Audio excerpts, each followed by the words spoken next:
Hi there, this is a presentation on changing educational paradigms, inquiry, and multidisciplinary approach. It's a ship that made the Kessel run in less than 12 parsecs. Some guiding questions for this presentation were: how can inquiry change educational paradigms? How can a multidisciplinary or interdisciplinary approach change educational paradigms? And what could this look like with your students in your curriculum and or at your school/district? So how can inquiry change educational paradigms? Well, I think primarily because it causes kids to be part of the decision making when it comes to their education. So it's kind of like flipping education on its head from days gone by when I was in elementary and middle school and high school years ago in the late 60s, early 70s, where everything was kind of like pushed out to us, and we were little funnels that were supposed to accept this knowledge that was given us. Whereas nowadays, kids are driving the direction of what they want to learn and that kind of stuff. So, it drives critical thinking by promoting the notion of boundaryless problems and encourages fuzzy logic problem definition. Not so cute packages of learning, so students need to stretch and reflect on their current knowledge and bridge to new ideas. So, again, this is kind of like, well, what do the students want to learn? And when they are facing not well-defined problems, it kind of causes them to kind of stretch and have to apply what they currently know to what they want to learn. And, what was it? Trying to remember the name of the guy that came up with the gap. Anyways, I'll come back to it. Old ideas that classify students into academic and non-academic thinkers. Public education is based on the pillars of economic and intellectual. That was from the video, the Ken Robinson video. Yeah, moving towards aesthetic experiences involving all of the senses. Well, that's pretty cool. You know, like, who doesn't want to be moved and interested by what they're learning, rather than just kind of like trying to memorize stuff for the sake of rote memorization. So, yeah, presenting things in the current moment and being able to resonate with what is being experienced, you know, being fully alive. That's a pretty good way of approaching education, and very valuable, as opposed to, like I said, just sitting back and accepting the information and trying to remember it. Waking up students to what they have inside themselves, moving from batch teaching to ad hoc, less about conformity.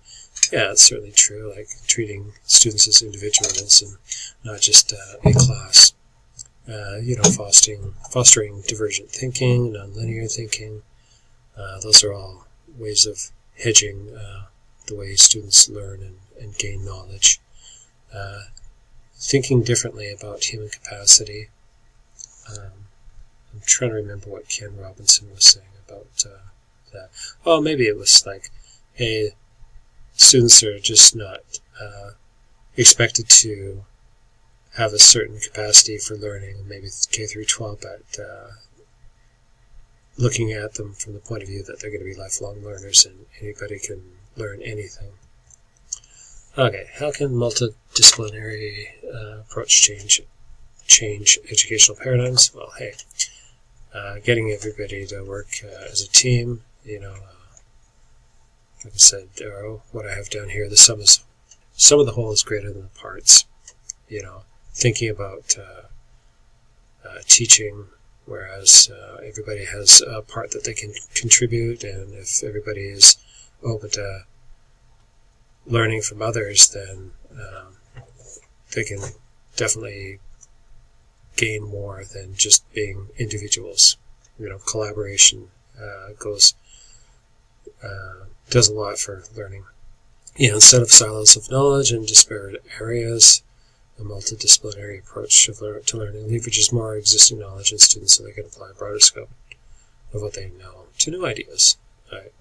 I think that's definitely true. A linked learning approach drives deeper engagement in learning because students bring more of themselves to the learning process. yeah, again, having multiple perspectives from different points of view aids the learning process, not only for the students, but for the teachers as well. What could this look like with your own students in your curriculum and or at your school/district?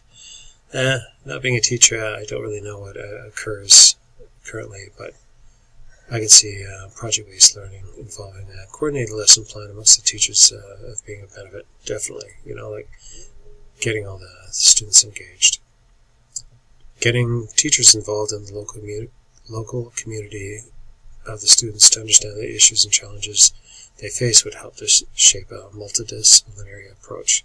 Yeah, I definitely feel that if the teachers are driving their learnings or teachings from community-based issues, it'll resonate more with the students, and they will be better engaged, rather than just some sort of way out there idea of, I don't know, what's the trash situation like in Korea? Like, that doesn't really have any basis in own students' communities, so I think there's less value there. Anyways, that's my little blurb on chapters 6, 7, and 8. Hope you enjoyed listening. Bye for now.